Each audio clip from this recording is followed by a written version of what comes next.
ቆንጆ ውብና ማራኪ ሆነሽ የሚያውቅሽ ሁሉ ዛሬ ደግሞ እጅግ ተውበሻል የሚያሰኛቸው በሄድሽበት ሁሉ ደምቃ የምትታይ ሽክ ያለች ቁንጅናዋ የተለየች ሴት መሆን የምትፈልጊ ከሆነ እነዚህን 10 ነገሮች ዛሬውኑ መጀመር አለብሽ። ሰላም። ዛሬ ውበትና ቁንጅናን የሚሰጡ ቀላል ነገር ግን ፊታችን ላይ ትልቅ ልዩነትን የሚፈጥሩልን ነገሮች እናያለን። አንደኛ፣ የአይን ሽፋሽፍት። ብዙ ሴቶች ለአይላሽ ኤክስቴንሽን ብዙ ብር የሚያወጡት ወደው አይደለም፣ ምን ያክል ውበታቸውን ለመጨመር እንደሚያስችል ስለሚያውቁ ነው።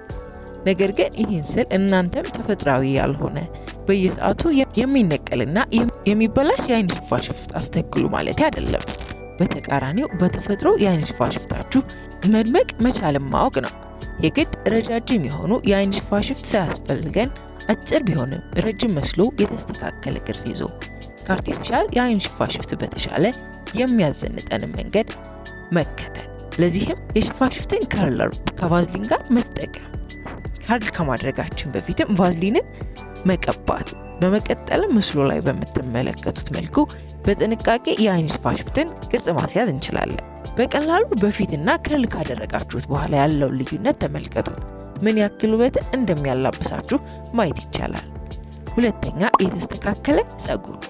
ምንም ያክል ጥሩ ልብሶችን ብንለብስ፣ ውድ የሆኑ ጌጣጌጦችን ብናደርግ፣ ጸጉራችን በአግባቡ የተያዘ የተስተካከለ ካልሆነ፣ የተንጨባረረ ከሆነ ውበታችንን የሚያጠፋ ይሆናል።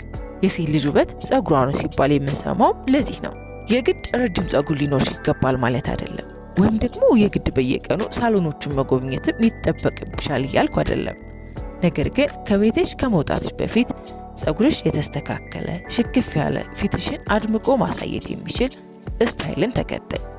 የጸጉርሽ አያያዝ ፊትሽን የሚያሳምረው አንደኛው ነገር ነው።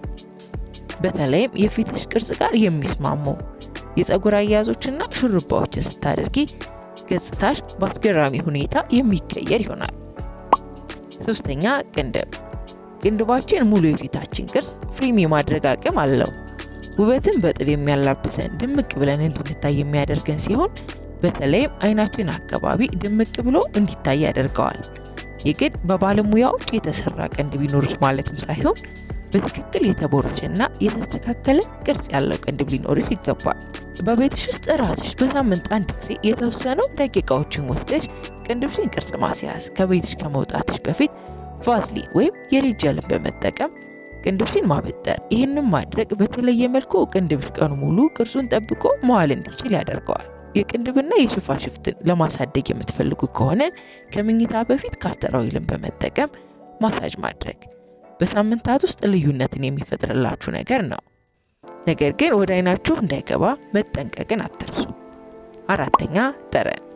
መጥፎ የአፍ ጠረን፣ የብብትና የሰውነት ጠረን በራስ መተማመንን የሚያሳጣን ብቻ አይደለም፣ ውበትንም የሚቀንስ ነገር ነው። ሁልጊዜም ንጽህና መጠበቅ፣ የአፍ ውስጥ ንጽህና፣ የገላ ንጽህና ትኩረት መስጠት። በተለየ መልኩ በየትኛውም አይነት የመጥፎ ጠረን የምትቸገሩ ከሆነ ከዚህ በፊት በዚህ ዙሪያ በሰፊው የሰራሁት ቪዲዮ ስላለ እሱን ሂዳችሁ እንድትመለከቱ ትጋብዛችኋለሁ።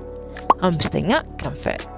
ራሳችሁን በመስታወት ስትመለከቱ ከንፈራችሁ ድርቅ ብሎና ተሰነጣጥቆ ሲሆን ወይም ደግሞ ልስልስ ያለና ወዛም ከንፈር ሲኖራችሁ የትኛው ውበት ያለው? ልዩነቱ በግልጽ የሚታወቅ ነገር ነው። ማራኪ ሴት ሁልጊዜ ከንፈሯን እንዲደርቅ አትፈቅድም። ለስላሳ ከንፈር ውበትን እንደሚያጎናጽፍ ሁሉ ደረቅ ከንፈር ደግሞ ውበታችንንና ቁንጅናችንን ሙሉ በሙሉ ያጠፋዋል።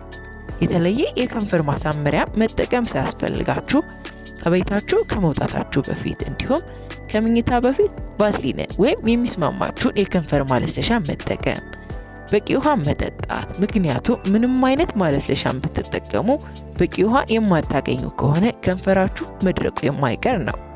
በሳምንት ከ1 እስከ 2 ጊዜ አላስፈላጊ የሆነ የሞተ የከንፈር ቆዳ ማስወገድ ሌላኛው የለስላሳ ከንፈር ሚስጥር ነው። ስድስተኛ፣ ጥርስ። ማራኪ ፈገግታ ትልቁ የውበት መለኪያ ነው። ቁንጅናን በጥፍ የሚጨምር ነገርም ነው። ነገር ግን ማራኪ ፈገግታ በንጹህ ጥርስ ካልታጀበ ዋጋ አይኖረው። የጥርሳችን ንጽህና ችላ ልንለው የማይገባ ከሁሉም በላይ ትኩረትን የሚፈልግ ነገር ነው። በየቀኑ ጥርስን መቦረሽ፣ እንደ ቡና አይነት የጥርስን ቀለም የሚቀየሩ መጠጦችን ከጠጣም በኋላ አፍሽን በንጹህ ውሃ ብቻ መጉመጥመጥ ያስፈልጋል። በጤነኛና ንጹህ ጥርስ የታጀበ ፈገግታ ከምንም በላይ ማራኪ ያደርገናል። 7ኛ ጥፍር። ሰዎች ከምታስቡት በላይ ጥፍራችሁን ያስተውላሉ። የተሰነጣጠቀ የቆሸሸ ጥፍርን ሲመለከቱ በቅጽበት ለእናንተ ያላቸው አመለካከት ይቀየራል። ጥፍራችን የግድ ረጅም ጥፍር መሆን አለበት ወይም አርቲፊሻል ጥፍሮች ያስፈልጓችኋል ማለት ሳይሆን ንጹህ ተስተካክሎ የተቆረጠ ጥፍር ሲኖራችሁ ውበታችሁን መጨመር ይችላል። በተቃራኒው በከፊል የለቀቀ ጥፍር ቀለም ያለበት፣ የተሰባበረ፣ እኩል ሆኖ ያልተቆረጠ የቆሸሸ ጥፍር ውበትን የሚቀንስ ነገር ነው። ንጹህና ማራኪ ሴት ቀላልና ትንሽ ለሚመስሉ ነገሮች ሁሉ ትኩረትን ትሰጣለች። ለዚህም ነው ጥፍሮቿ ንጹህ ተስተካክለው የተቆረጡና ሼፕ የተደረጉ የሚሆኑት። 8ኛ ጥርት ያለ ፊት። የግድ ሜካፕ መቀባት ሳያስፈልገን ቆንጆ ለመሆን ከሚረዱን ነገሮች መካከል የመጀመሪያው ጥርት ያለ ፊት ነው። በቀን 2 ጊዜ መታጠብ፣ ማለስለሻን መቀባት፣ ከቤት ከመውጣታችን በፊት የፀሐይ መከላከያን መቀባት በዋነኝነት ጥርት ያለ ፊት እንድናገኝ የሚረዱን ነገሮች ሲሆኑ ለመታጠቢያነት የምትጠቀሟቸው እንዲሁም የፊት ማለስለሻዎቻችን ሁልጊዜም የፊታችን ቆዳ መነሻ በማድረግ መምረጥ ይኖርብናል። ፊታችን ላይ የምንጠቀማቸው ምርቶች ለቆዳችን አይነት ተስማሚ ካልሆኑ ከጥቅማቸው ይልቅ ጉዳታቸው የሚያመዝን ይሆናል። ለዚህም ነው ፊታችን ላይ የምንጠቀማቸው ምርቶች በጥንቃቄ መምረጥ የሚያስፈልገን። 9ኛ ጥሩ አቋም። አስተውላችሁ ስትመለከቱ አጎንብሳ ከምትራመድ ሴት ይልቅ ቀጥ ብላ የምትራመድ ሴት ማራኪ ናት። ቀጥ ብሎ መራመድ፣ ከአንገታችን ቀና ማለት ብዙ ልዩነትን የማይፈጥርልን ቢመስለንም በእጅጉ ማራኪ ሆነን እንድንታይ የሚያደርገን ነገር ነው።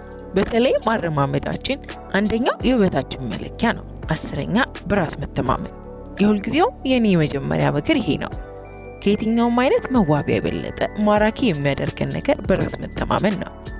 ሰዎችን አይናቸውን እያወሩ ማውራት ልምድ ማድረግ፣ በምንለብሳቸው ልብሶች፣ በምናደርጋቸው ጌጣጌጦች ምቾትን ማግኘት፣ ስንራመድ፣ ስንናገር፣ በሁሉም ቦታ በራስ መተማመንን መላበስ ሳናውቀው ማራኪ የሚያደርገን ነገር ነው።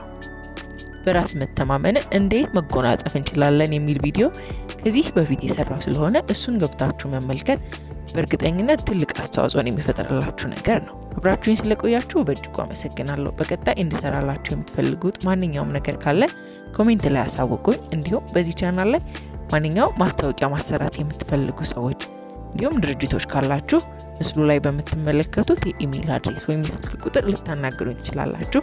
ድጋሚ እስከምንገናኝ ሁላችሁም በያላችሁበት ሰላም ቆዩ።